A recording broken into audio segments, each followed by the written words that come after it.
ไม่ស្រទងក្រាំងហាក់ដូចជាដឹងចិត្តបងក្នុងពេលនេះបងឃើញអូនសម្លឹងទៅគេទាំងដែលដៃអូនកាន់ដៃបង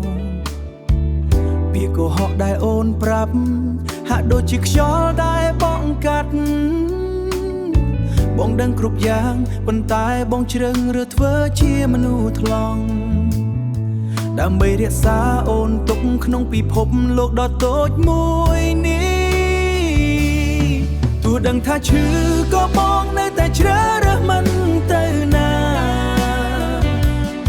ខ្លាចបាត់បង់អូនខ្លាំងជាងខ្លាចការពិតដែលនៅចំពោះមុខសុខចិត្តធ្វើជាតួអង្គកំសត់ដែលរស់ក្នុងភាពស្ងៀមស្ងាត់បងសុខចិត្តចាញ់បើវាអាចធ្វើអូននៅក្បែរបងរហូតទៅ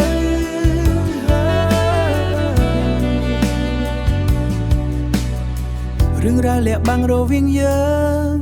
កាន់តែធំទៅរាល់ថ្ងៃអូននៅតែតាក់ទងគេមនុស្សដែលអូនថាជាអតីត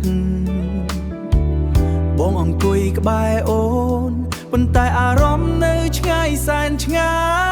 យបងធ្វើជាមិនដឹងដើម្បីកុំឲ្យយើងត្រូវបែកគ្នាព្រោះភាពឯកាវាគួរឲ្យខ្លាចជាងការត្រូវគេបោកប្រាស់ទោះដឹងថាឈឺក៏បងនៅតែជ្រើសរើសមិនទៅណាខ្លាចបាត់បង់អូនខ្លាំងជាងខ្លាចការពិតដែលនៅចំពោះមុខសុខចិត្តធ្វើជាតួអង្គកំសត់ដែលរស់ក្នុងភាពស្ងៀមស្ងាត់បងសុខចិត្តចាញ់បើវាអាចធ្វើអូននៅក្បែរសំបាននៅក្បែរទោះជាថាអ្នកអ្វីក៏ដោយ